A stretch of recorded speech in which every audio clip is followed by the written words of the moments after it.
E-complete. New track from Fred Ones, episode 226. Let's get it done. Off the top of the head, got the Yankees, yo. It's the MLB All-Star game tonight, bro. But this is my producer, sound engineer. Don't you understand? Graffiti is so near. In Chicago and in the BX. Let me tell you with Fred, you don't know what's next. Leo Moon. Whoa, got the echo, but that's okay. It's coming from your phone, but I spit it okay. Not generic, not Boderic. Don't you understand? Yo, that kid is named Eric, the lyrical MC that spits the poetry off the top of the head, and I do it naturally. First album, can't you see? HipHop Forever. Fred glazed it for me. With the cutting and scratching, just matching. Don't you want to know the donuts is like a batching? Keep glazing. Track's amazing. Switching it up, you know it's like a raisin, grinding, just shining. Don't you understand? Of course, we're two timing. Hip hop, what do you know? Off the top of the head, you know we gotta go. Some introductions are kicked in the rhyme. The BX, yeah, you know I would shine. You know on the train, going up to see Fred. Having L spit with the dread. Yeah, man. Shout out to Rugged and Raw and J Styles too. Virgo MC, you know how we do. Woo! Yo, what's the deal? I love What's it. the deal, man? It was good to hear that, man. You know, we used to do that in Yo, the I think we studio. I got don't know the if people know. echo. We'll get into that. But what's going on, my brother? What's good? We got to figure out this echo. I don't. I don't know if the echo's from your phone.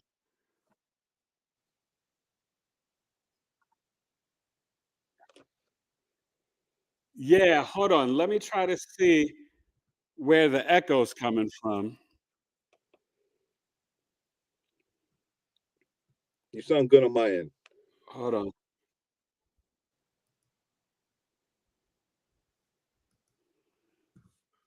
Okay. Are we good now?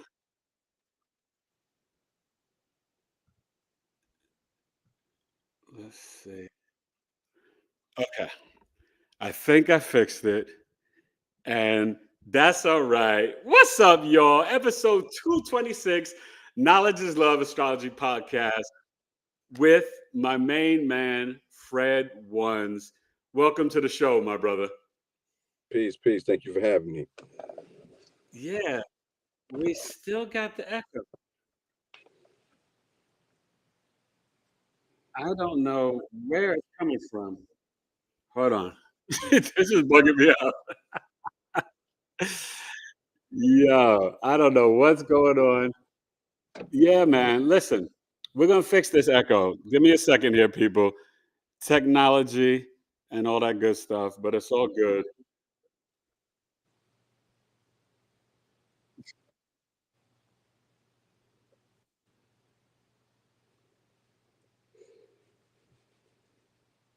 Hold on.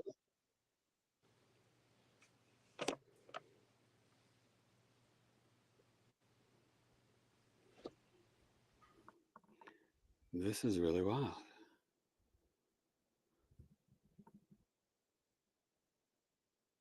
Okay. Hopefully it's gone.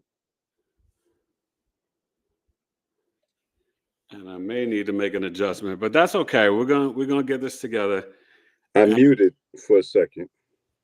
Did that help? um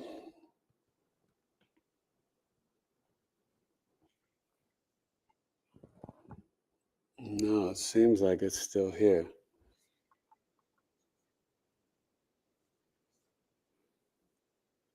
Okay, no. I see. I got the studio open twice. All right, give me a second. BigEAstrology is gonna fix it up. This is really weird, and I don't know how it happened.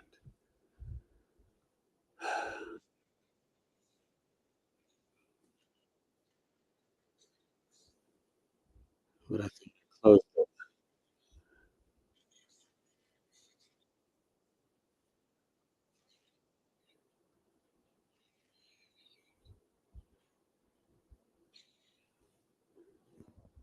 All right, people, just bear with me for a second.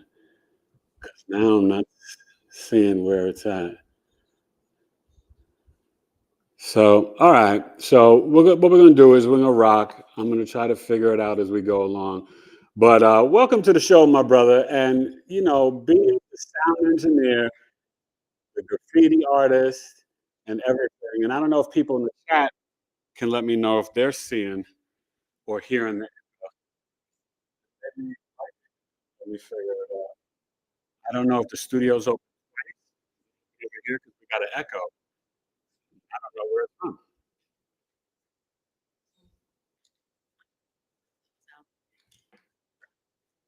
So we're in this studio.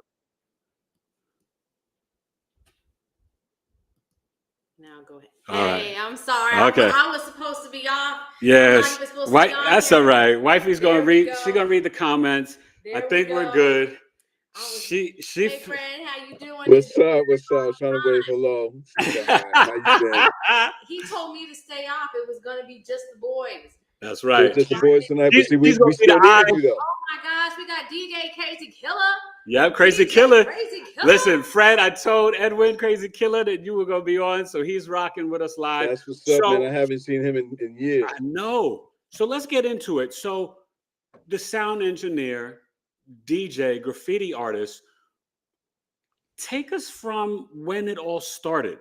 We'll get back to the younger years, but when you started to really get involved in the hip hop culture, and was it first as a graffiti artist or a DJ?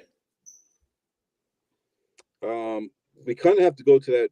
We kind of have to go to the young. It is young. Okay. Yeah. Part of the culture. Tell me Fred at 10 years old. Yeah, let's do it. Fine. The Fred at 10 years old is perfect, and that's the perfect start. I'll take it back even further. At age 3, I started drawing a lot. I started drawing because I was really into cartoons. I was really into the Peanuts gang, right? Charles M. Schultz and Charlie Brown and stuff like that. And so I wanted to learn how to do that. And doing that, and I just the idea of being able to draw something and have it in front of you as a kid really spoke to me. And so I drew for a long time coming up. So obviously that's part of my skill set. At 10 years old, though, hip hop was becoming a thing. And this is 1980, right? Uh, I was basically Rapper's Delight is out, all these records are out, hip hop is a small thing. And I was visiting one of my cousin Nez too in the Bronx. We was visiting and he said, "Do you know what they're doing out there in the streets now?" And I said, I didn't know. I was 10 years old. We heard hip hop, but I didn't. And he started scratching the record. He said, "They're doing this," and he scratched the record. And so all of us are gathered. And in fact, it wasn't just me. It was me, my older brother. It was a couple of us, but it stuck with me. As soon as I put my hand on that record and moved it back and forth, I understood what that movement was. It never was not a thing. You may hear stories of people say when I picked up a guitar, it spoke to me right away. Started playing piano. Whatever. The turntable came to me right away. I got it. By the time I was 12, I could do every cut I heard on the radio with the limited sound system. Through the years, my brother supported me a lot with the DJ stuff. He ended up giving me a pair of 12s at 15. And 1200s is kind of the DJ basic staple of turntables. It is the turntable for hip hop DJs. So that elevated my game. And so DJ had always been a part of what I did since a very little kid. So that was the first real step into hip hop. And right behind that was graffiti, because graffiti was something that we saw. And being the fact, going back to that earlier story of me being an artist, it was something that kind of came to me, or I thought it would, or did. I would do a lot of graffiti characters. I could do that very well. But learning the language of graffiti, the letters, it's a whole different ball game. That's not something you can just step into. Right. That was like part of my learning graffiti, being able to read it, having my first black book. All this was like 12 years old. So 1984, when I was 12, that's when I got my first black book. And by the time I was 14, I was doing graffiti, but I was really doing it in black books. I wasn't really doing graffiti in the streets. And to really put more context on the story, for people to understand what the background is. Yeah. I'm Dominican. My mother and father from Dominican Republic. I was born in the States. I was born here in Manhattan. When I say here, I mean New York, and because I'm not there. And but shortly after, maybe 7 years old, we moved out of New York. My whole family stayed in New York, but we moved out. My parents were engineers and they got jobs in certain places all around the country. So we ended up moving a lot. Oh wow. So the one thing that kept me stable, kept my identity, kept my understanding of what it is was hip hop.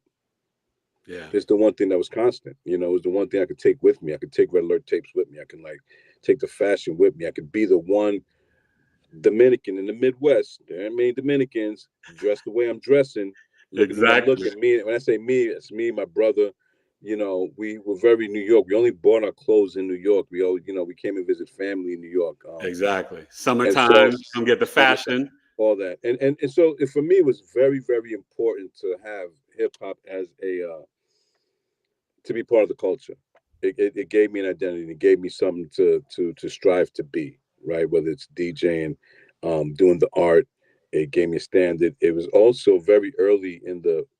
This is kind of pre corporate hip hop. Exactly. So it was still kind of a secret, you know. Not everybody knew it. Not everybody could know about it, but they weren't in the Bronx. So you know, being able to go back to the Bronx visit family, or my family would come visit me where I was at. You know, we brought pre-internet the culture to a lot of places. Oh yeah. And you know, and you just do it because you do it. You know, I gave away Red Alert tapes and all types Oh of yeah. shit, you know, to people. Wait. We don't want to disrespect and forget. You wasn't just giving Red Alert tapes. Hopefully, you also given um, DJ Chuck Chill Out as well, Well, right? so no, yo, I love you for that because between the two, because all right, so if people don't know, the story is Red Alert had a radio show on 98.7 Kiss. It was, I believe, Fridays and Saturdays. It was just Saturdays. Yep. And then ultimately, Chuck Chillout came on the squad too, post Red Alert already starting. And I think he took Friday nights and Red Alert was Saturday nights, right? And then And Mr. Magic on BLS. oh, and of course, but we talk about kids. Let's keep it, you know, let's take it one step at a time. And we got Teddy Ted, we got bunch of stations. We get, you Awesome know, too. but Yeah. so the difference between those two DJs was something that really stood out to me. And Red Alert was very steady and had his style, but Chuck Child used to like to cut a lot. He would cut fast and wild, and that just blew my mind. I was a huge, and still am. Salute to Chuck Chill Out fan. He's like the hyper cuts and the vibe of his set was just like amazing. So, and I love how every DJ was different. How Marley Marl was different than those guys, and I had awesome. I mean, you used to go between the stations. You would record until the commercials come up, and then you would pause and go to the next station and see who was playing. Or you were dedicated. There were people that were dedicated to Kiss. There were people dedicated to BLS. It just would depend. Some nights would just, or you could have two radios, right? You could have one on BLS, one on Kiss, and Thank I you. mean, Yeah.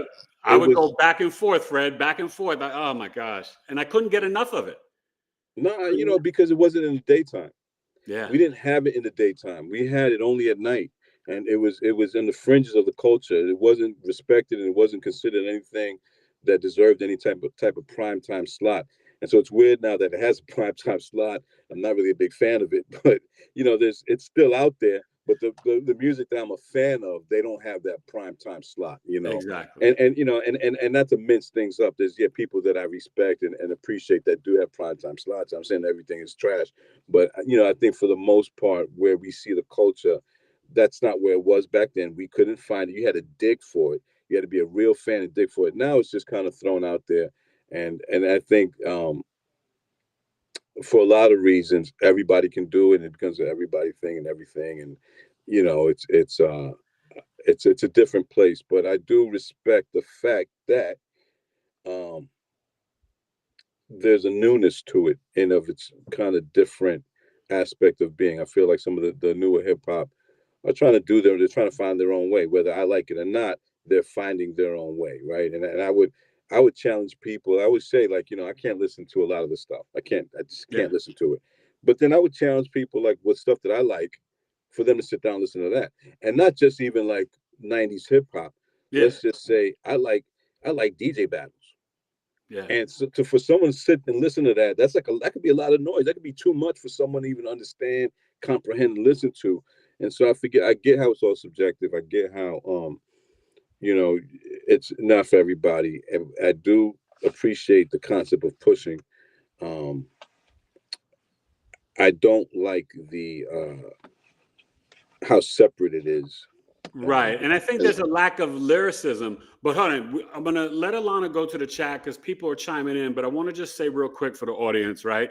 Fred is a Virgo rising with the Taurus sun in the 9th house, but he's got that Leo moon and Leo south node in the 12th house. And just so you know, Fred, that speaks to your hidden talent, that creativity, you know, and I'm going to get to another placement in a little bit, but that right there in itself is really an interesting story in terms of, for me, how I know astrology, and then knowing you personally and working with you.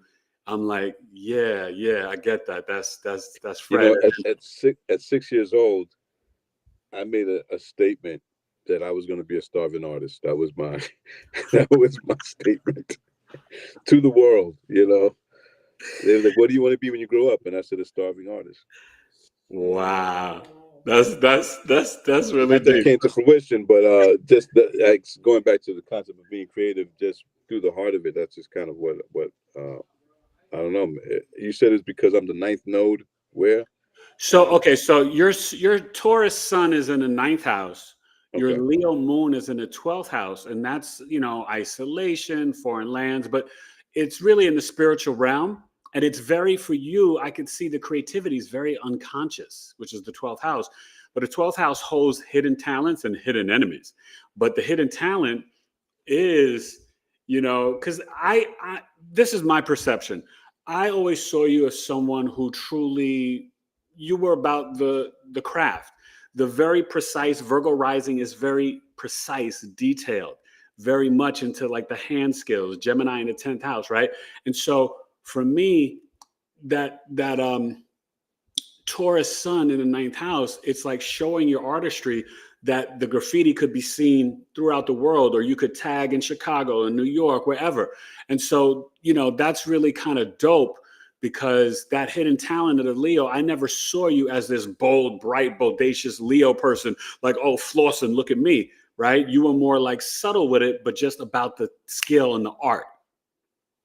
Right. Yeah, humble to a fault. Yes.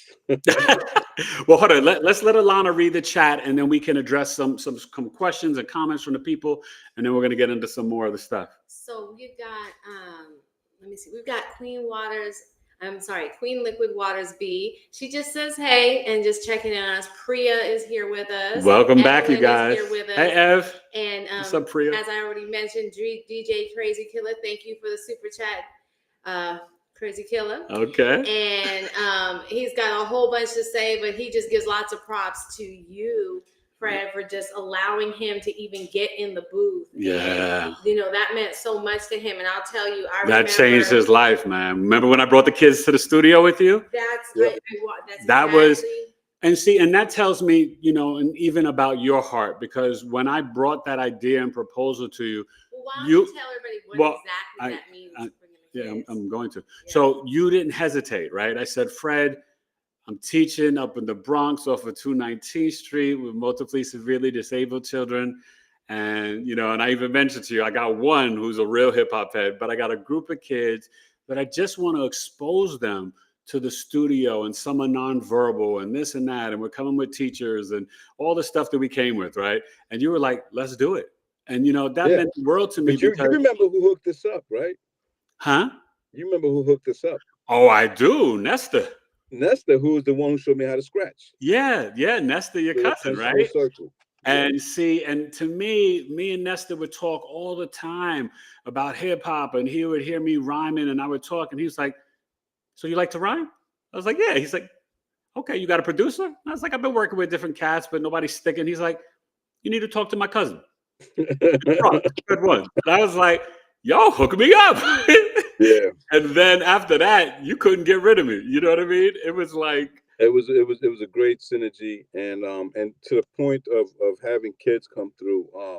That's something that I kind of prided myself on, was being able to be to have a space where we could bring kids to come and learn, right? And I've held a couple classes, I've taught classes, I've been a teaching artist. I had what they would call one-on-one intros into the studio, where kids would come, like your kids came, and I speak to them about me, speak to them about the studio, what it's like to record, put them in the booth, have them record something, and they leave with a little sense of understanding what a studio could be like. And I think one thing that I really tried to focus on was my presentation, because I was able to get a sound engineering degree. I kind of knew what I was talking about, one, and I tried to set up the studio in a way where this isn't something you're going to see at home. You're not going to build this at home. Yeah. This is a different place. Yeah. This is a place that, like, if you're going to build something, you want something, you better build it like this. At least this is your first impression. So when we go to TME build Studios. yeah, when you go to build something, you have this as an impression of a starting block. Whether you choose to take it or not, I wanted to be able to give them that and show them double pane glass and thick doors and you know, the equipment and whatnot. And then even I would let kids sit down on at the controller and press record and record their fellow classmates. And I think that was very important, just to offer that type of space. Yes, I'm a humble dude for sure, and I'm not in the streets marching, but my way of activism and speaking is community based, right? And it's offering a space where we can kind of get together, have discourse, and learn from each other. And TME Studios was definitely that place, and I'm very proud of that. And yes, and so of course I would say yes at the drop of a dime. If you ask me, pardon, they're doing some work out here.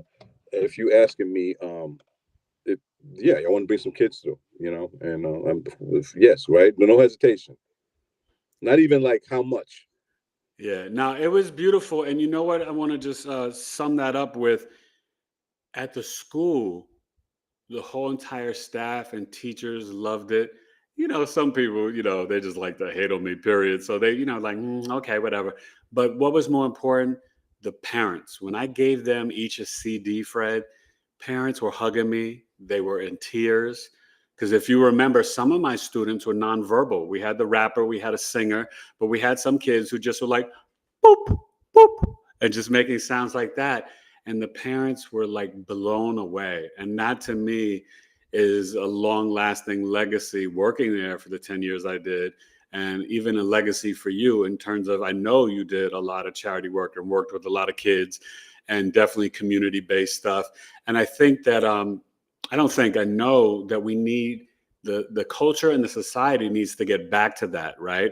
I would reinvent the entire school system to teach them music, farming, workshop, electrician, astrology, numerology, to make a full-rounded human being to really understand all aspects of life, you know? Indeed. Yeah, I think that they've even said that kids, you know, taking vocational skills are getting further and making more straight out of college or high school than people that are going to college and looking for, like, you know, whatever white collar job there is. And I think there's something to be said about community. You can't lose that, and learning, you know, learning our culture, and hip hop is part of that culture. Yeah. So we'll get back to the chat in a second. So speaking of our culture, a couple questions about what you thought, because it was a mixed bag, right? In terms of the hip hop anniversary, 50 years, and that whole thing, the way it played out, the commercialism of it, the neglect of some of the true pillars of it and the greats. But overall, what was your feeling of that moment, that year, how they honored it at Yankee Stadium, the, you know, concerts, and, you know, even the thing at the Grammy special thing at CBS, just all of it. What were your overall thoughts of the celebration of the culture that you and I grew up in and love so dearly? Right. I have a myriad of feelings. I have a lot of ways that I feel about it. Um, I would say that number one, it was another year of what I love. So I treated it the same as I did every single year. It's the number one thing. It is my identity. And the 50th was a great, hallmark. You know, a great milestone. But but it wasn't different than the 49th or, you know, like I've had many years. You know, like I don't know. You know, I'm glad that there was more gigs for people. That was cool. You know, where's the same energy in 2024? Where's the same energy? I know. That's what we all thought. And that's why people were kind of skeptical of the whole idea, because why just give it a light because of you can capitalize on it, you know, monetary wise, you know. Yes. So like, yeah, I thought it was crappy corporate hallmark shit. You know what I'm saying? Yeah. and pardon me. Right. But I would say that, yeah, at the same time, I'm glad people got the gig. I'm glad it got put out in the air and people got to talk about it. That's great. But it's nothing you ain't telling me that I haven't been loving since a very young person that gave me energy and supported me throughout my whole life. Became how I gave back energy and knowledge to the people. So that's what I've always done. And so the 50th was more like, it's not that I could have done without it. I'm glad that it got its thing, but Right. Right. it's like it was another year for me, and thank God it's been around 50 years. That's great. Yeah. And the best thing about it was that I DJ for an open mic called End of the Week. End of the Week is one of the longest open mics in New York City. Every Sunday, for a long time they were in the Pyramid and Lower East Side. They've moved around a bit since COVID. It's staggered quite a bit. But that year, we were able to play 42nd Street. So we played 42nd on the Red Stairs and the whole nine. What? I got to rock out in front of one of the largest crowd I've ever been in, doing my thing, scratching records, DJing for a crowd, to the point. And I want to shout out, here's some history. The inventor of the scratch, Grand Wizard Theodore, who was in the Yes. house, definitely to me was like what I needed for forever. He was like giving me dap and was like, "Yo, whatever we need to hook up after this." I was Yeah. like, Yeah. "Yo, that's all I Well. need." And Oh my yeah, God. That's so. Wait. Grand Wizard Theodore gave you the stamp of approval, and so okay. Okay. Now I've got to segue real quick because that I know that meant everything, right? Because everything. I that's was going through a depression. I was going through a heavy depression last year. And in okay. fact, I didn't even want to do the gig. I was actually at the time, I was still going back and forth to where I'm at now in Boston, building the studio that I'm sitting in now. Okay. And I really didn't want to go back to New York to do the gig. And I went kind of like, I don't care. And that Right. kind of like I didn't care moment. I wasn't nervous. I wasn't anything. I'm a rock. And then I started having fun and then I did what I do, and that's what it was. Yeah. And when he came over and talked to me, I realized after, not that you need other people to Right. validate you, right? To feel better about yourself. But what he said, it just put me in a whole different lane. Yeah. It was the beginning of me coming out my funk. And I was like, right, this is what I do. You know what I'm Yeah. saying? This is what I This is do. who I am. This is my It's who I first am. love. And there's no bigger validation than the inventor of the scratch. Like I don't need anybody more than that. Never say nothing. Yeah, and not, it was great because I didn't solicit it. Like I didn't go over to him. He Yeah. came Yeah. over to me mid set, spoke to me afterwards, Ah. called me a couple of days later. He was also very interested in the music I was playing, and I Yeah. was able to forward him some of that music. But That gives me chills just hearing you say that because I know that feeling. So wait, this one you weren't there for. I was in the studio. Now, Fred has worked with a bunch of legends, and I want you to run down the list of your catalog. it's hard. I need No, the I list, know, but I but want go you to ahead, give I'll him. I do my want you to give best. him a list. But wait, but let me say this. But two that are really big to me, and one of them I actually met in your studio. You weren't there. I think Jay Styles. I was working with Jay Styles on the second album, True Speaker. Of course, KRS-1, who I've met a numerous amount of times, but not at your studio that you worked with, but his other partner in crime from back in the days, going way, way back, Just-Ice. Just-Ice came to the studio, Fred, and he's hearing the title track of my second album, True Speaker. And Jay Styles, he came up and he was picking up something, and Jay had to go down, and it was just me and Just-Ice. And my song, True Speaker, was playing. It's, me featuring Panama Red and Rugged and Raw. And he heard, my verse, the intro verse. And then he's sitting there and he's bopping, listening to the track. And he's like, "That's you?" And I said, "Yeah, yeah, that's me, E-Complete." And he was like, "Yo, that's tight, man. I like that. You went in on that joint." And I was like, "Yo, Just, thank you, man." Like, and you know what I mean? It was one of those moments where I was just like, "Dad, going, that's Just-Ice." To Yeah, just said my I rhyme think was tight, yo. it says a lot about where our heart is because it's there's a lot of reasons to do this. Obviously, people want to monetize and make money off of this, but there's something about validation Yeah. and hearing that from a hero. Yeah. There's Legend. nothing, you know, people, there's no price on that. There's no, and again, I'm so happy that TME was able to facilitate that, right? Oh gosh, it was amazing. So amazing. I just wish that I also got to bump into Chris because I met him at University of Maryland. I met him at my home park, Rocksteady Park, the GOAT. You know what I mean? I've bumped into Chris numerous amounts of times where we just sat down like two MCs and talked and just the respect. And, you know, when he's doing his lectures, you know, that's what he did at Maryland. But going back and everybody in the chat, please, you know, comment and stuff. We're going to get back to you in a second. But this is an important question for me because I don't think we've had this conversation probably since the first time we met. But I know it's sort of changed because over the years, things have changed for me. And I want to put you on the spot, but I got to put you on the spot. I want to kind of know two things.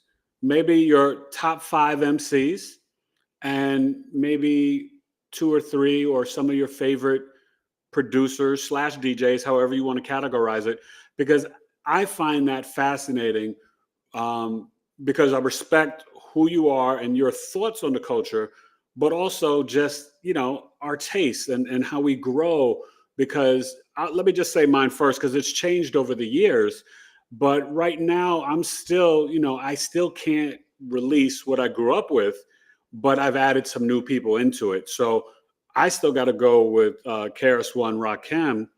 But now I had to have moved because of the last 5-10 years, Black Thought in there with Nas, Virgo MC, of course, Nasir Jones. And, you know, I hesitate, but I have to put him in just because of the 444 album, maybe Jay-Z at 5. But, you know, that's kind of my 5. Of course, there's a myriad of others who I love and respect over the years. And just, you know, from the Most Defs to the Pharoah Monch to just real, like, I mean, you know, just MCs. But what's your top 5, Fred?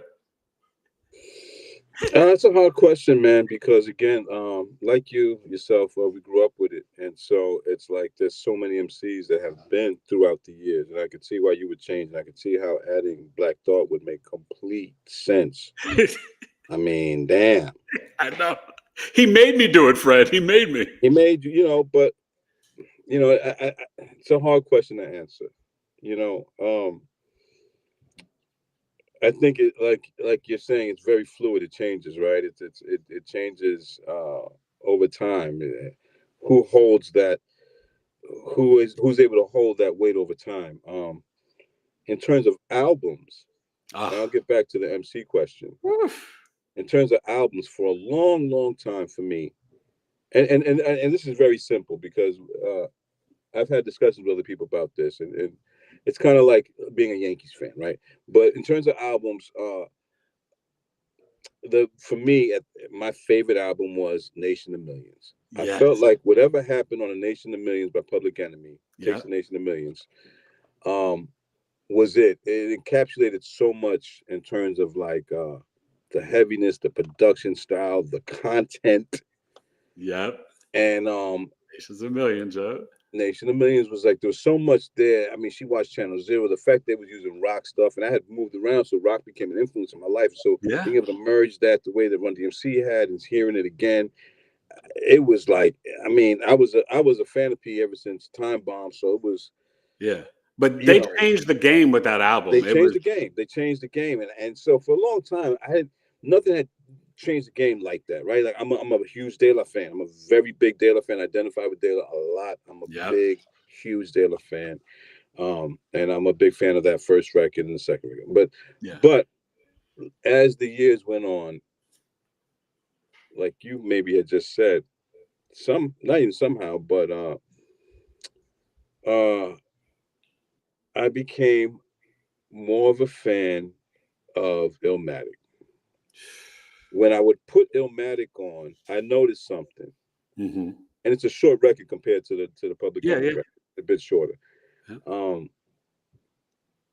It was flawless, and as time went on, it was flawless. And not that there was any flaws in the P record, but there was something about that Nas record that, like, the one feature you have is amazing. AZ's amazing on it. Everything's amazing. The beat's amazing. Nas didn't waste the line.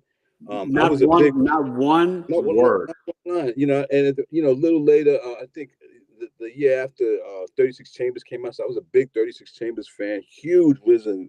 Wu-Tang had changed the whole environment. Whole But I game. remember thinking, well, I'm choosing between 36 Chambers and Illmatic. Now, mind you, Illmatic is one MC, What if maybe see point one at best, 1.1, because he had that against one the whole feature crew, dudes? against 8 dudes. And I was like, I'm going with Nas because it's not fair, and I like the underdog, and Wu Tang is Wu Tang 100%. But what my Yeah, point being is that, like, if I'm talking about one guy against 8, what are we saying? yeah. You know, what are we saying? He's holding a lot of weight, and so it's slowly. And you know, again, and that's why I brought the Yankees. Like, I feel like everybody's favorite hip hop record, well, not everybody, but I feel like that record, Illmatic, definitive record, that era. You know, I mean, it is what it is. Yeah, yeah, In terms of MCs, um, yeah, I'm a big KRS fan. I'm a big Melly Mel fan. I yeah. recently became a huge Raheem fan, of the Furious Five. Um, Mm. I'm a big. It's not five, you know. Like, I don't have a number. Like Yeah, because yeah, yeah. when you cascade them that way, when you put numbers in order, there's a best, and then there's not so best, which is five, and then there's others. I got like, man, I got Kumo D. We got Slick Rick, Rakim. We got Slick Rakim, Rick. Slick Rick. Yes. Slick Rick, Ah, who came back, did songs with Outkast, didn't change his style, and was somehow very relevant. It didn't super sound relevant. old. It sounded like style, Yeah, which means he's been kicking style since day one. yeah. And you know, so yeah, like those cats you mentioned are my favorites, right? So you can mention them for me. Like, you could just mention, like, of course, the cats we grew up with. No, but yes, I'm a big Pharoah Monch fan. Yes, I'm a big Cool Keith fan. You know, Oh, I think what it was is the question someone had asked me before is, who would you want to work with, right? Which is kind of ooh, saying, who's your favorite MC? It's kind of saying, it's yeah. asking the same question in a different way. And KRS, Cool Keith, um, were the people I mentioned in that. And I know I mentioned Nas. Well, hold on. Let me ask you a question. Did you ever work with Cool Keith? Yeah, you don't know the story, man. I So the feel like funny you thing, told me, the but great thing that's why I'm about life, asking. I the feel great like you thing told about me. life is not only have I worked with Just-Ice, and through Just-Ice got to work with KRS. Yeah, KRS, that experience was amazing, and just like you said, he's easy to talk to. He's down to earth. yeah, In the studio, a straight professional. So was Just-Ice, in the sense that they know how to do what they're doing. yes. And people may not understand what I'm trying to say I know. is that when you get on the mic, there's a testing concept, there's a getting your voice right concept, there's a tone there's a whole bunch of concepts that come into play, and they get to it right away in the most professional way. And it was yeah, working with my heroes. Yes, I was introduced to Cool Keith through a client of mine, Big D. Big D, who was also from Magnetic, gave Cool Keith a call, put him on to me, and through that, I've been working with Cool Keith in the studio since 2017. We've done so many songs together. In fact, the last Cool Keith album, Black Elvis 2, was recorded at TME. I I never recorded a heard of couple. this. Oh my. I recorded a couple of tracks. Jay recorded and produced several tracks, and has been touring with Cool Keith this whole time. Who? Um, Jay Styles? Styles, my brother, Jay Styles. Wait. What? What? Yo, I'm so happy to hear it. So Yo. if you go to Jay Styles Instagram, which I think is Jay Styles Music, I'm not too sure. I could send you the link later, maybe from Yeah. post to post. I don't want to get on my phone and try to look for it, No, but no, no. I didn't even know they're going to be at Brooklyn Bowl. If you see a flyer for Ultramagnetics at Brooklyn Bowl, etc., Jay will be there along with Aguilar the Don, and Now is Jay rhyming and producing with him? yeah, man, you don't know about Jay Styles, man. So Jay Oh, you know Styles, I know about Jay let's Styles, real the young quick. prodigy. Jay Jay Styles, Styles definitely a produced young most of my second album, True Speaker. He's a beast. prodigy, was part of a session that came to the studio when he was 17. He basically came to the studio with another session, and he looked over my shoulder and he saw what I was doing, and he who was also Jay was going to school. I forget which high school it was, but it was a music school. Jay is trained in music as well. Yeah. He was like, "Hey, can I come back here and intern?" And of course, me, I'm saying, "Yeah, why not?" Yeah. I'm always gonna give people a chance. And Jay never left. Jay learned how to engineer um, through me. Has taken concepts that I've taught him through Yeah. the whole city. Like a Through computer. He's a Virgo MC, like me, him, and Rugged, and we all had this connection. But with Jay, like when I would bring him ideas for songs, he'd be like, "I got you." Like it was just like, Yeah, you know what I yeah. mean? Like it was like so the flow, the connection. It was crazy. It was crazy because also, unlike me, I mean, I would have you, we would sample, we would go through stuff, and we made beats all the time. But I would say the one difference, you can correct me if I'm wrong, is Jay can play keyboard. So Jay can manifest it straight off his head. It does. We don't have to wait for samples or digging or searching and chopping and looping. Jay can just make it, I and know. therein lies the difference, right? That's a songwriter, right? Jay's a songwriter, Yeah. and so all salutes to him, man. And you know, and in that same vein, Rugged and Raw too also worked in the studio. Wonderful producer, man. All these young guys Yeah. came to me at a young age and stayed and became incredible artists on their own right. Art Rugged right now is actually living in Boston, and we've been Yeah. connecting. Rugged and Raw. Yeah. Yeah, Rugged and Raw, and Still talk to him every once in a while. Yeah, man. indeed, Wait, indeed. honey, wait. Let's hold it right there. Let's get to the chat and see what's going on with the people because we've been saying a mouthful. They may have some thoughts or questions. You know, there's a lot of different back and forth. DJ Crazy Killer is going crazy over here. What's he talking about? What's he saying? He is talking about the producers. He's talking about Illmatic. He's talking about just all sorts of things. He is so excited to be hearing you and talking to you and so forth. But I want to bring up something that Knowing mentioned. And it kind of goes in line with something that I was thinking as you were talking about your childhood.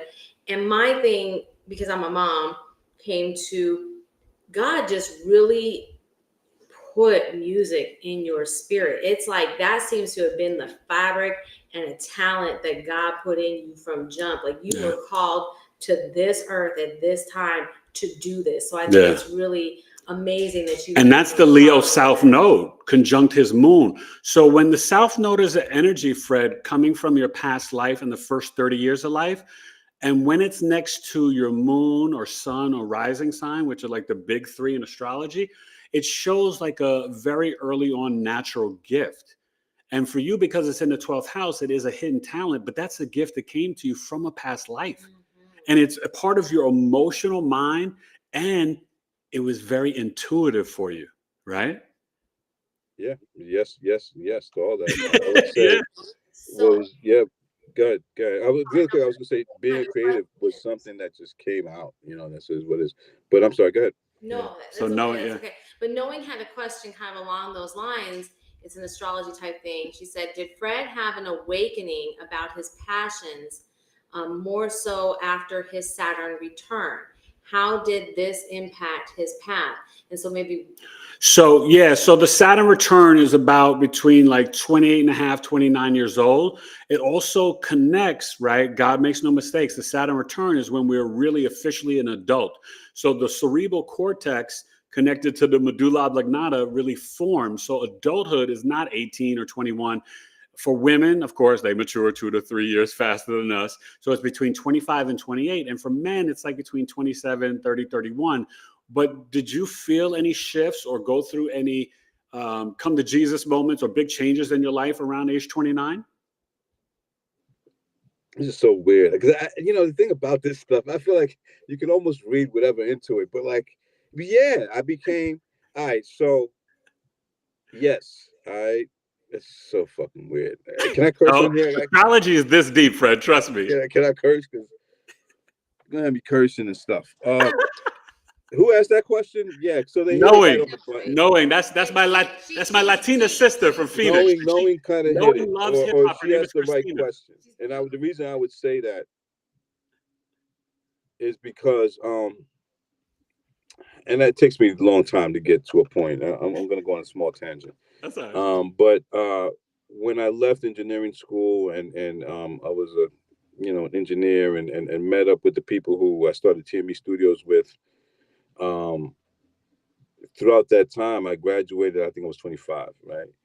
And 2 years later, um, we were basically starting. The studio was already a thing, and what made that time significant, around 27, is that I joined. I was part of a band called Sonic Sum, and so yeah, I was a graffiti writer prior to that. I used to write Fred1, Fredone, man. Okay, so as a DJ, I was Fred Ones. What's the difference? There's an S at the end, right? That was the only difference. At that time, when I was joining Sonic Sum, there was this big like, well, you have to kind of define yourself now because I'm not doing graffiti in New York. I'm here doing music strictly. And around 27, I would say, was my definitive moment of being Fred Space Ones, first name, last name, space because of press. When you didn't put a space, they would write it together. People would call me Fredonis, right? And so I had to make this kind of a stance because of press. We were getting press or starting to get press 27, 28. This is, 97, 90. Oh, no, about 98, Yeah. right? 98, 99. And so around that time was a significant change in me because I was in a band and all of a sudden we were touring, we were becoming a thing. I was a producer, or like by the fact that we had records, like this was it. This was the making of what you got to meet. The studio started because I wanted to have a studio to make music out of, and then I was in a band. We're gonna make music, and I'll rent out hours to compensate, so called, because we're going to be rich and famous, and pretty soon I won't have to need. But what happened was the studio became the sustainable thing, right? The band broke up, and the studio continued on, and that's how I made my money forth. But around that time is when I defined my character as a I say character, but myself as a uh, DJ engineer. I was producer, putting yeah, out, Fred yeah, Ones. Yeah. DJ producer, and we were putting out records. I was mixing songs. Like I graduated engineering, and now I'm mixing songs that are going to vinyl. And it was true also in my old studio. If you remember, in the back wall, I had a bunch of records up. Yeah, yeah, My yeah. first studio, I think it was even more records. But I would put up all the records that I had touched, whether I had either did cuts on them, produced on them, engineered them. They would go on the wall because that back then Did that you have marked. you had three different locations, right? Oh yeah. Okay, because I went to all three. Well, no, no, because you never went to the first one, which was the apartment. Yeah, I did go to that one. That was in '02 or '03 when I first started. Remember, Wow, you just said it. You just yeah, said I it. came there with Mike Boogie from the New Eurekan Poetry Slam, and that's when we did Be Careful. Wow. There's already a design in place to control Shortly, the human race, and if I say too much, it's me. They will erase. yes, Yeah, man. shortly after that, we moved to Hunts Point. So you are most definitely correct. You are aware of three studios, Hunts Point, and after Hunts Point, we moved to Mott Haven, which was Yeah, the most recent location where we yeah, had Gorilla Grooves Radio and did a bunch of stuff there. So yeah. yeah, yeah, you're right. You're right. Gorilla You're Groove. Now right. tell the audience about Gorilla Grooves because you had a pretty good run with that. Explain like the intention, who was hosting with you, and the type of artist that you would play. You had a lot of underground artists, correct? Yeah, man. Basically, in 2015, January 2015, me and my host, my partner, Rhinoceros Funk, we started a radio show called Gorilla Grooves Radio. And in fact, the name Gorilla Grooves was already a name that he had for a show that he had up in Albany. When he went to college in Albany, he Okay. had Gorilla Grooves Radio. So this was already kind of a thing for him. And we just reopened it with the internet, right? The internet became a thing when people did podcasts. And so Yeah. um, we started it because we just wanted to play boom bap and have a voice, right? And get drunk, smoke weed, and play music, right? And so, and A and good then a good time. yeah, good time. But also, I think that the special thing about it was that also Rhino was a very keen to what a radio show is, very keen to what a host is. So he was very keen to like doing it professional while we were getting drunk. But he understood like, yo, um, he understood certain protocols that had to be in place for the show to be to run smoothly, right? And I knew how to hook up the equipment. And so that those two things, and then I caught on quickly to his lead of how a show should be ran because I listened to radio shows and I knew how I wanted the show to run. And so by learning from Rhino and introducing my own things that I've picked up, I think we held a really good underground show, and it was independent hip hop. Um, Ultimately, what it became was a show where we played basically 30 to 35 songs, independent songs that came out basically within that week or next week. We rarely played the song twice, and we had at least two guests a night.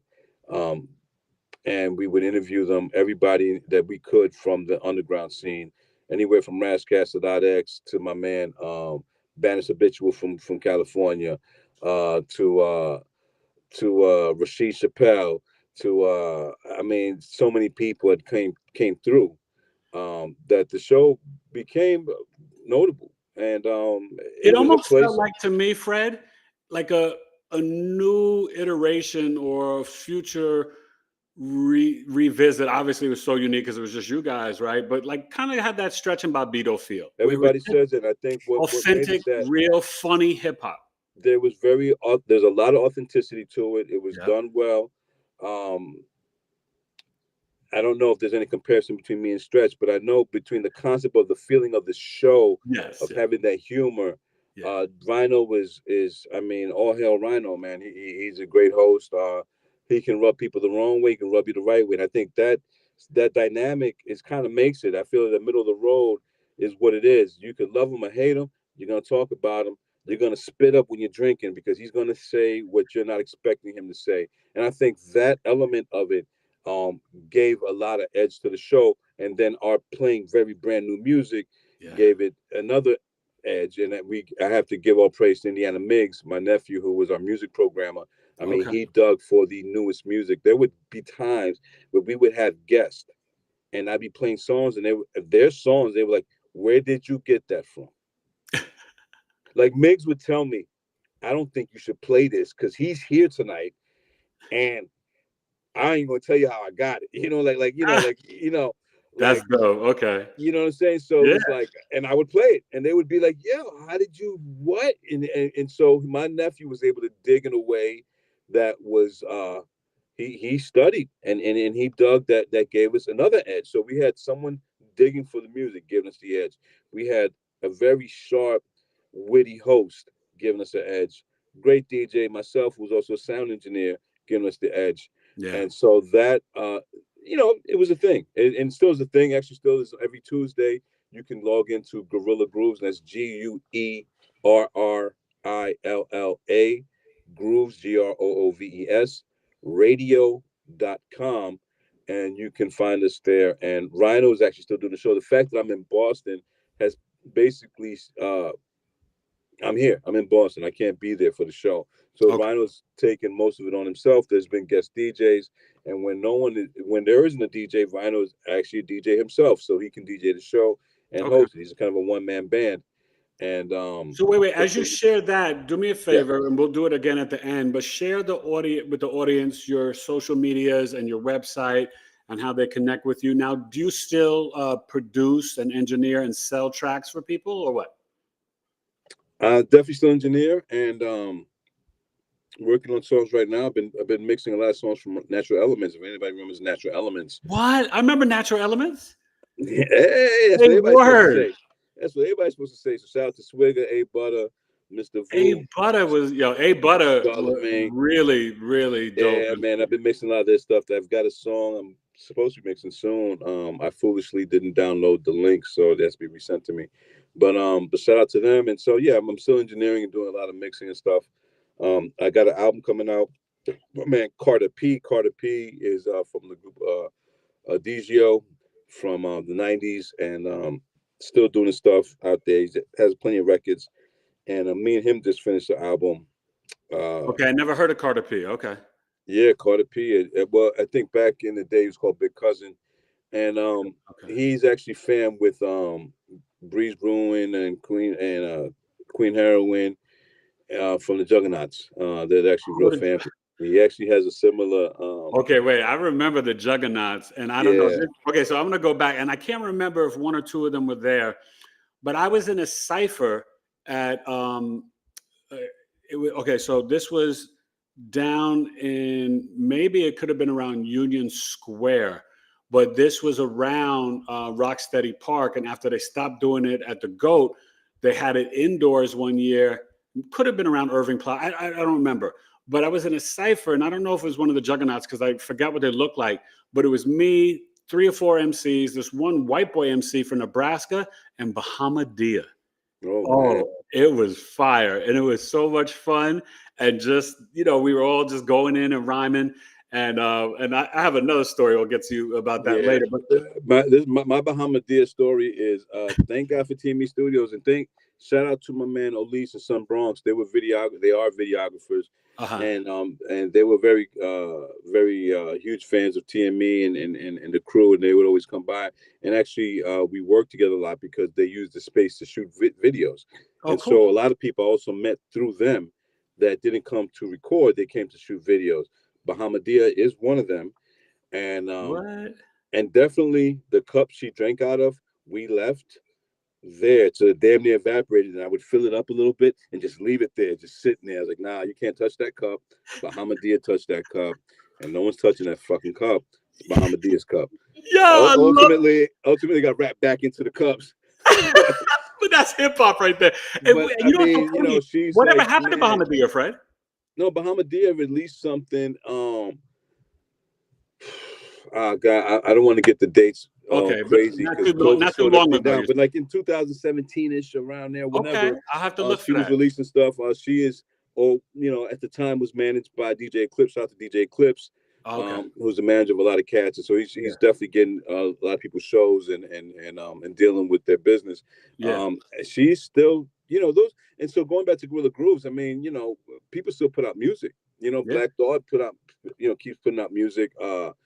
Even PMD's been to the show. PMD came to the show for me. PMD, and he's dropping new stuff. And I mean, I love to hear that. Surprised. I think it does sacrifice to take your time to dig up these shows. There's so much out there, so much content to find the right things. I want to say, obviously, shout out to Guerrilla Grooves Radio. If you don't know, you should find out. GUERRILLA GroovesRadio.com. But tell them your website. I'm gonna give them that too. But also check Flip the Script Radio. Flip the Script Radio. They're on Wednesdays. Flip the Script Radio, the way it's spelled. PF Cutton's show. Eclipse got a show on Sirius XM. There's shows everywhere, and pardon me for I don't want to give out the wrong information, and I'm drawing blanks on a lot of shows. Southern Vanguard Radio, which is based out of Atlanta. Shout out to John Doe. It's so many. It's a plethora of people that's playing music you probably like. Yeah, and you don't know about. May not know where to look. And that's why and I'm not gonna poo-poo on yuck your yum. Jay-Z should be in your top 5, but I would argue that the more you get in tune with the scene still, because like how you said, it evolves. You'd be surprised who's out there, and you'd be like, "Yo, who's this guy? I've never really heard before." Well, I love like Benny the Butcher and them, and I so you take I get and you and Norman the whole Sands. Griselda. Norman Sands. Griselda, Norman Sands, for sure. Yeah. You take the whole Griselda camp and all that stuff, and there's tiers even below that, right? Yeah, Dave East. I'd put Dave East in their tier. There's people like Supreme Cerebral. Speaking of California cats, who's nasty. Oh, okay. Nasty, right? And so right. You know what I'm saying? We could do this all day. Like I'll have wait. Okay, wait. So stop. Tell them your website, and then I got to ask you about. I want to get into a little bit of Kendrick and Drake, and we got to get back to the chat. But give them your website and your IG. Fredones.com. FREDONES.com. Simple as it is. That's the website. It has my history. It has my visual content, which includes my graffiti art, video production, and illustration as an illustrator.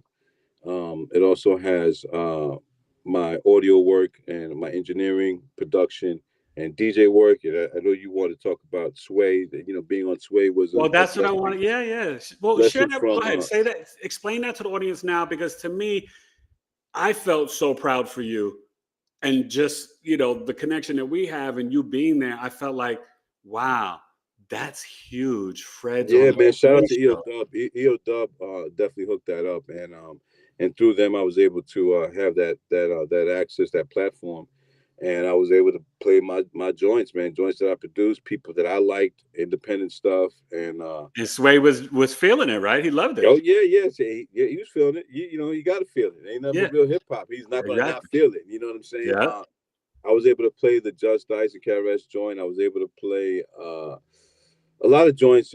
My shout out to my homegirl, Merce, the Big Body Benz. I got to put her on, and she's such an incredible artist. I always want to shout her out.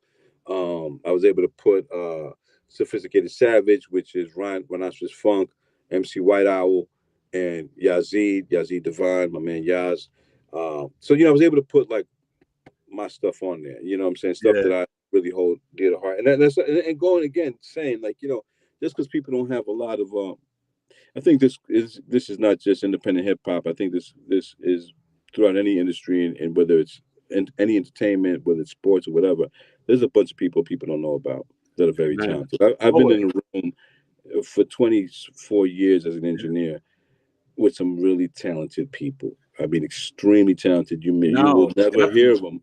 I don't want to say never, but you may never heard of them right now. Maybe you will in the future. Who knows? But Yeah, it's just the fact that I've been in a room with a lot of great talent. I've had to kind of stop and take stock sometimes, yeah. just to get be in the moment. Well, And so wait, so actually, honey, let's let Alana go to the chat for a second, and then I want to touch on two people that I want to catch an update on that were on my first album, and talk a little bit with you about Kendrick and Jake. Go ahead, babe. So let's see. Sorry, I have to go back. You can talk a little louder too. Okay, so I have to go up a little bit, but Knowing was saying, as a mom of a son myself that has had a love of music creation, I can tell you doing that for the kids offers such an outlet for them. God work for sure channels their energy to creation. And DJ Crazy Killer was asking, do you know G from Ultramagnetic MC? Is it MC? he's probably talking about Said G. Said G, yeah. Said G. I'm yeah. sorry. It might be typed incorrectly. Yo, blessings to the Almighty Said G. Said G, amazing. Who Tell him. gave me one of the biggest shout outs on our show. Was like, yo, Fred showed me something. Fred taught me something. Do you know how crazy that is? Crazy Killer. Do you know how crazy that is? That Said G was like, said yo, that? it's in the show. It's recorded. That's amazing. And he's also said it off record, but it's amazing to be in the chair working with one of my favorite groups, one of the groundbreaking groups of all time. Groundbreaking. If you talk about someone who, like, if you talk about where we're at now, I mean, Yeah. This is it. These are the guys that broke the rules, that made their own rules and became unique figures in the hip hop game. And if you don't know them, it's a shame. It's because, like we were saying, right? There's so many people out there, and people, like we mentioned, names they're more corporate back because they're easy to spot. Yeah. But nah, man. Yeah, Said G, Cool Keith, TR Love. Because man. Said G made things Mo possible Love. for hip hop in terms of. Now, what was it? Did he was the one that had the SP 1200? He recorded Criminal Minded. Yeah, he did got for Criminal that all Minded. Yeah. together. Yeah. And, That's it right there. That's the glue. If you listen to Said G's production, it's and there's I don't want to step in waters that I shouldn't be in, but there's something to be said. Because I was talking about Bomb Squad before. Yeah. Well, there's something between Said G and Bomb Squad that there's a thing. They use same samples, the concepts, the futuristic, and so I would want to say Said is first, but I'm not going to step in those waters. But what I'm saying is, what are we talking about? I think he may have been a little first. Yeah. Well, one of two people. You know what I'm saying? One of two entities. You know what I'm saying? So it's like, does it matter? But then we're talking about the early stages of creating very dense, thick, layered hip hop, and Said G, bro. And so for him to say that I offer them any type of knowledge Yeah, is groundbreaking. Yes, so Crazy Killer, yes. And there's a picture on my Instagram where I have Cool Keith and sit on the couch, right? wow. That's in front of my so records. okay. So we got to get a little commercial for a second. So I know in terms of both of us, it's hard to stomach the mumble crap rap stuff. Like I just can't do that. But there are certain commercial, younger than us MCs in their mid to late 30s. I kind of put like 4 or 5 of them together: Big Sean, J. Cole, Wale, Drake, and Kendrick, right? But I think for me, I only like maybe the first 2 albums of Drake, right? And then maybe a little bit of third, and then things switched up. But out of that clique of those 5, the one that I've always resonated with the most was J. Cole. Musically, phonically, delivery. There's sometimes I feel like he gets a little lazy, but for the most part, he's a beast.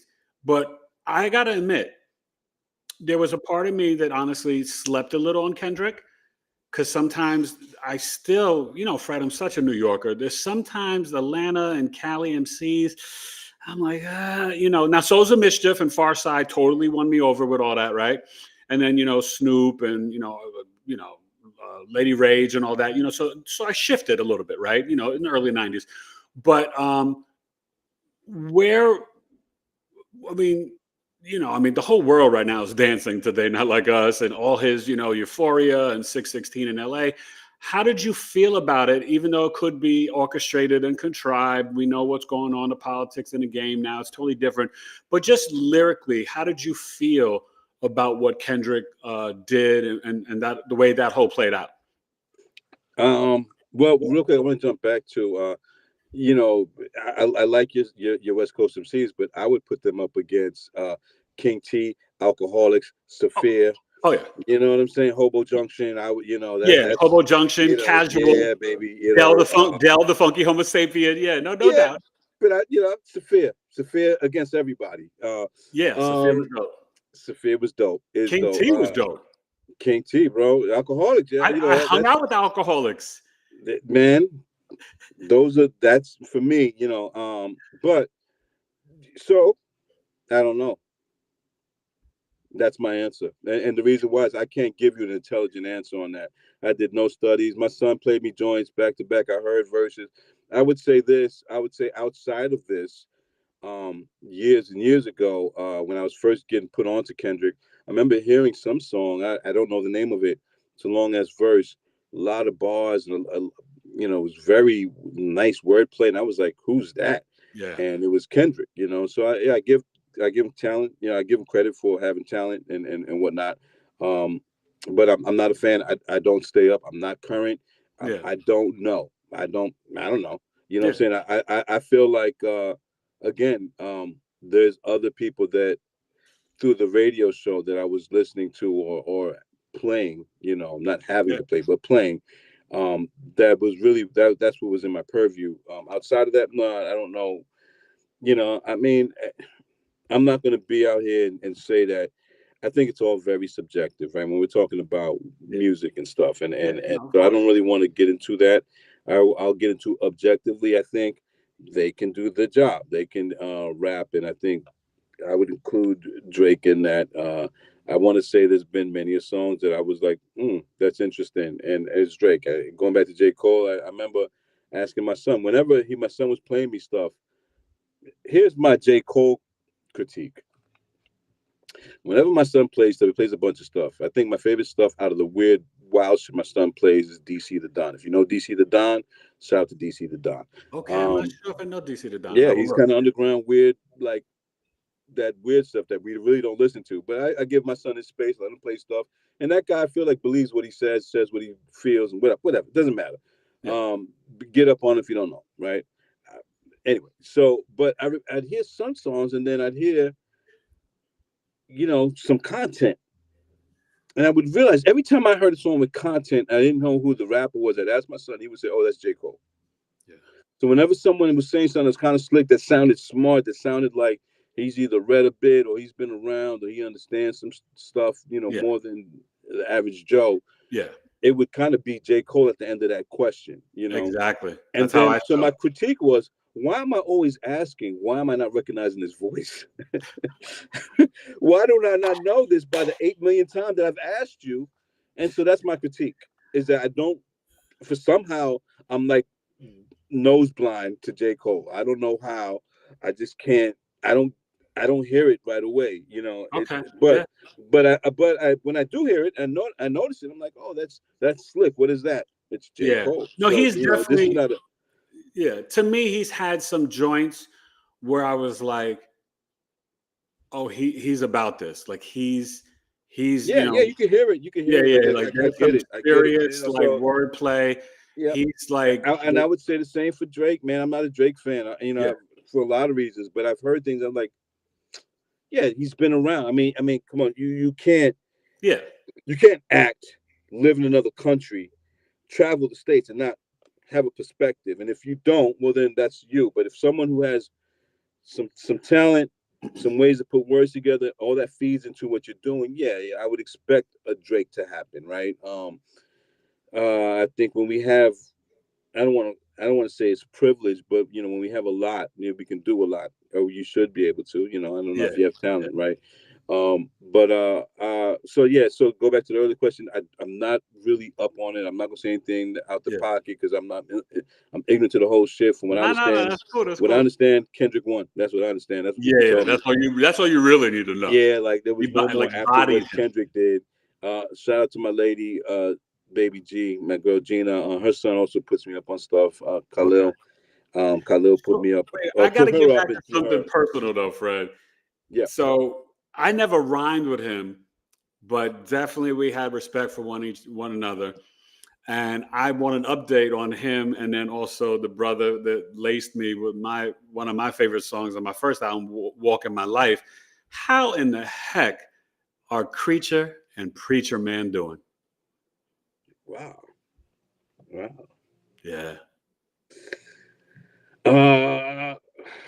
Wow, I didn't see that coming. I mean, amazing people. Shout out to both of those brothers, Creature and Preacher. Creature is, you know him as an MC. Yeah. Creature was also part of a group called the Triflix that was is a rare to find 90s hip hop group. If you find a record, it's worth a lot of money. You have to buy it. Say the name of the group again. Triflix. TRIFLICTS. Okay. Triflix. And so Creature's from Queens, and I met Creature through a lot of mutual friends, and is a big, very big influence in my life, and great brother to have. And so Creature eventually started doing like rock metal. He's in a band called Rebelmatic. Rebelmatic is a rock band. Look them up. Rebelmatic, one word. REBELMATIC. And it's like the hard shit. It's real hard, like and he's rhyming. I mean, it's kind of, I'm not comparing them to Rage of the Machine, but get ready for a Rage of the Machine experience. Yeah, no, I love that. Heavy music, you're getting bars, some of it's singing, which is not Rage of the Machine like, because Zach is usually rhyming. But I totally see that from Creature. I'm not surprised when you say that. Yeah, he was actually part of that life even before I met him when he was younger and he was in high school, I believe. He was kind of into the punk scene.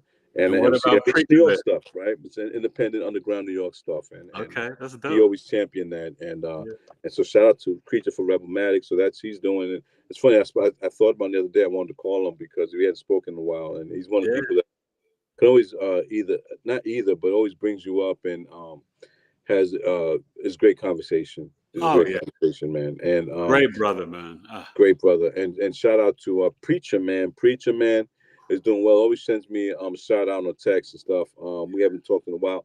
His voice, though, Fred, it just, I mean, for what he did for me for Have Mercy, please God, have mercy on me, have mercy on my family. Like, oh God, it gives me chills. Yeah, he's a monster. I don't know if you know that me and him did an EP together. We did a R&B type. Well, I guess it's all singing. But that's not the Negro Stay Crunchy and Milk. Not that.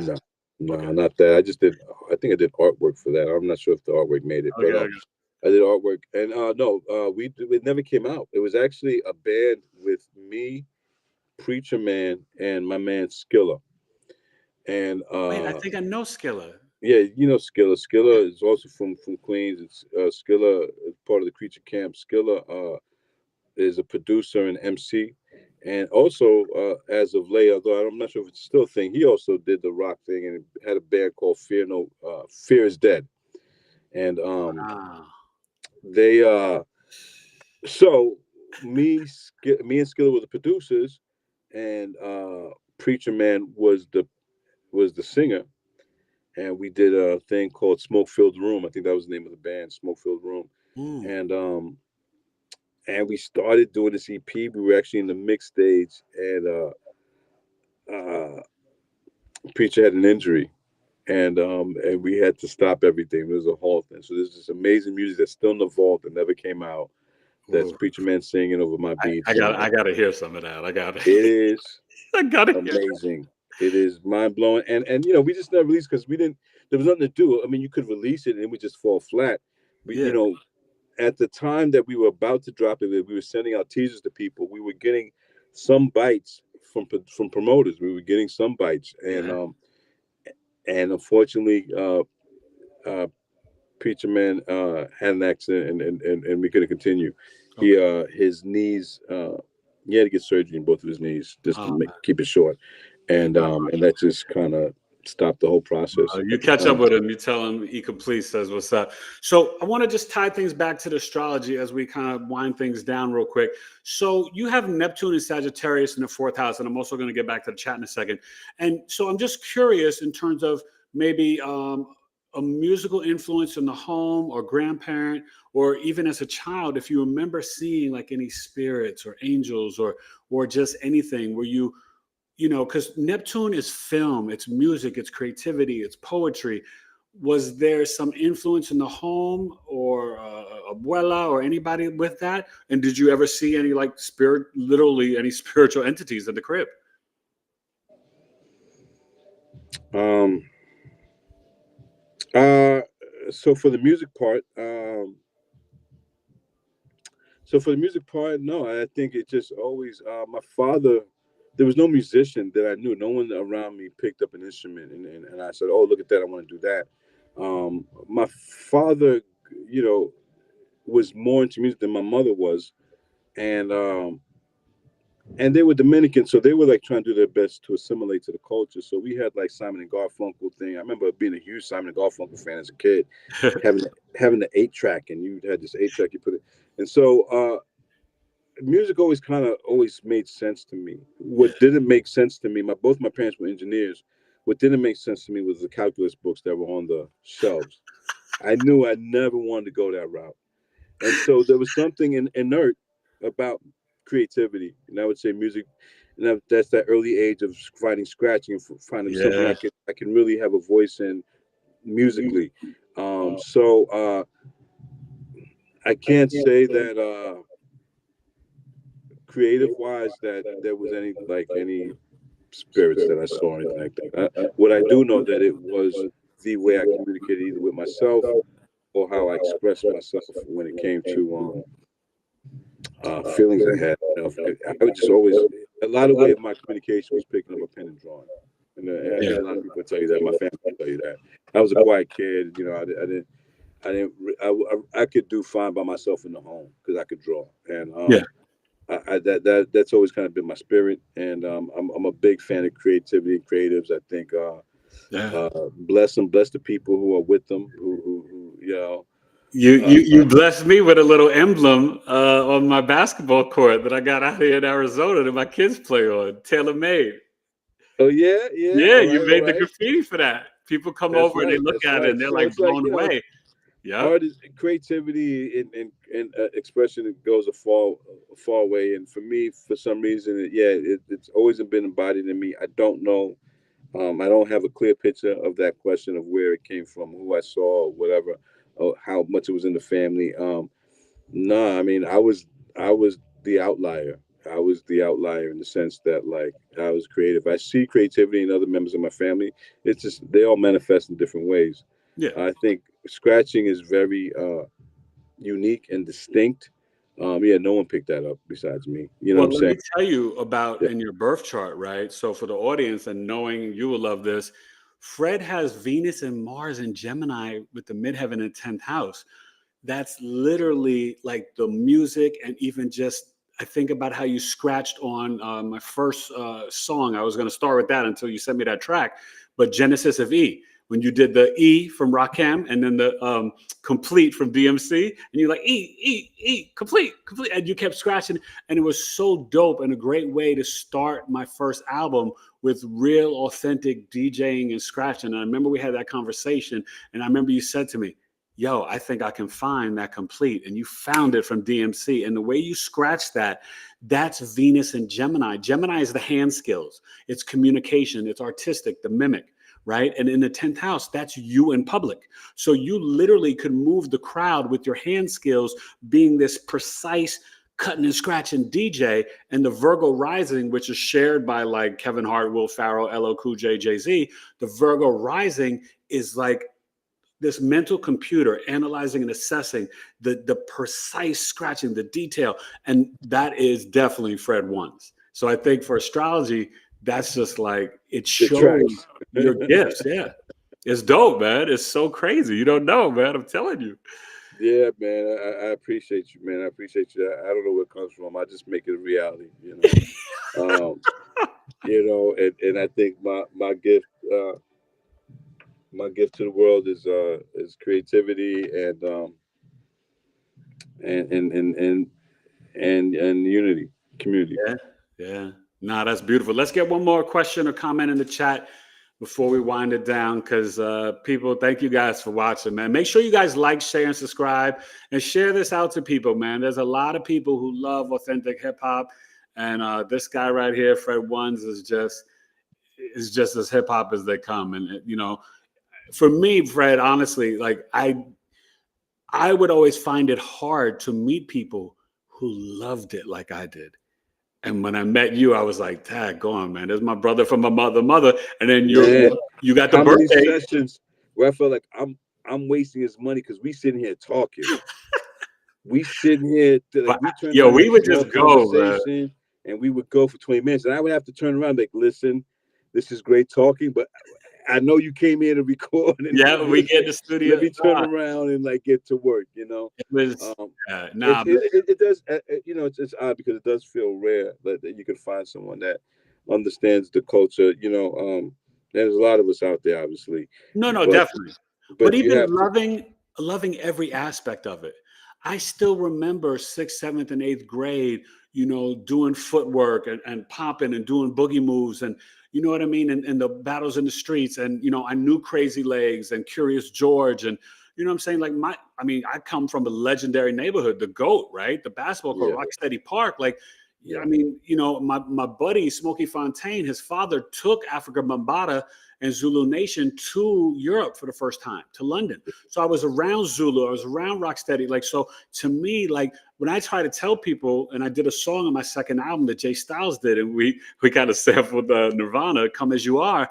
But I was like, yo, I tell people, I was like, yo, I'm like the younger brother of hip hop. Like I remember the people like, you know, my sister's age, like KRS-1, 5 years older than me, and the people 7 or 8 years older than me, like Kool Herc and them.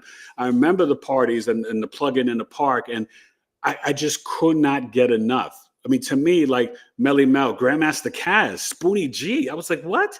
Who could do what Spoonie G could do? I was like, come on, this is insane. Treacherous 3. So, like, yeah, like it's just the love, you know, and the love of the culture, man. Yeah, I've been blessed to have worked with a lot of those people. Don't tell me you work with Spoonie G. Now I worked with Grandmaster Caz. I worked with Melly Mel. I worked with obviously we said KRS, Tila Rock, Just-Ice, Slot X, Large Professor. You work with Extra P. Oh yeah, that's what I wanted you to run down the list. Okay, keep going. Yeah, Large Professor, Granddaddy IU. Rest in peace. Salute. IU was dope. Yeah, man. AG, if Showbiz at AG. you know, and Did one I of mean, them pass? Was it Showbiz or AG? One of them passed, right? no, I think No, they okay, both. okay, they're still rocking. Okay, Diamond they D, the both whole went. crew, digging in the crates. Yeah. Dime, you know, but you know, as far as in the studio, I mean, people that you know, I never thought I would record with. The list goes on and on. I mean, underground cats. It's been a long list, and Yeah. I don't Well, want you to know really what's get dope for into me, that Fred? and lose it all. Grandmaster Kaz, his either promoter or manager or somebody, a female, she watches my podcast, loves my music, loves my rhymes, because I always, this is me. I'm a do astrology, but I'm a hip hop. I always. You could watch a video talking about like Venus and Virgo, and I break it to a freestyle rhyme. Like that's Eric Taylor. That's incomplete. I'm going to do that till I die. I mean, and so that, but she's, she had told me that Grandmaster Kaz had heard. I sent her one of my songs, and she's like, "Oh, Kaz liked it, and I love your stuff." And I did her birth chart, so it was so dope. I was just like, Yeah, man. forget her name, but it's dope. Again, man, having that validation from the pioneers. Yeah, You know, it's not that don't pay the bills, man, but that pays the soul. So yeah, it does pay the soul. You know what I'm saying? It's just a great thing. All right, so wifey's gonna read another comment or question, and then we'll get up out of here and stuff.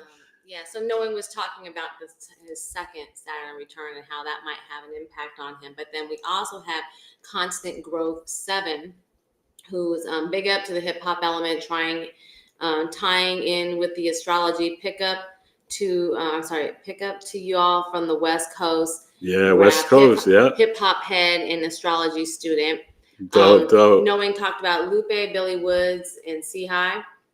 Billy Woods been on the show. Shout out to my own Preservation, who produced the last Billy Woods album. Okay, the last Billy Woods album, but Preservation and Billy Woods got an album together from last year. It actually won Album of the Year and some really, I gotta check that out. Billy Woods. Okay, it's amazing. Really, I'm gonna check that out. And Lupe. So did you hear? I love Lupe, but shout out to Lupe, because Lupe actually came to the end of the week where I did the open mic and rocked with us a couple of times. Really, Lupe is really talented. And what I heard, and I haven't heard the new album yet, I got to peep it and check it out. But he did it based off of a phone message that Amy Winehouse left to her producer about being a battle rapper and a samurai and how she would destroy weak MCs. And he designed the whole album off of that recording. Yeah. I love that. I love weird concept stuff like that. That's very ultramagnetic. And I was like, daggone, Lupe's dope. Yeah, I want to hear that. Definitely Lupe's dope, man. Yeah, there's a lot of dope cats out there for sure. That's cool. So, okay, so I want to talk about Fred now.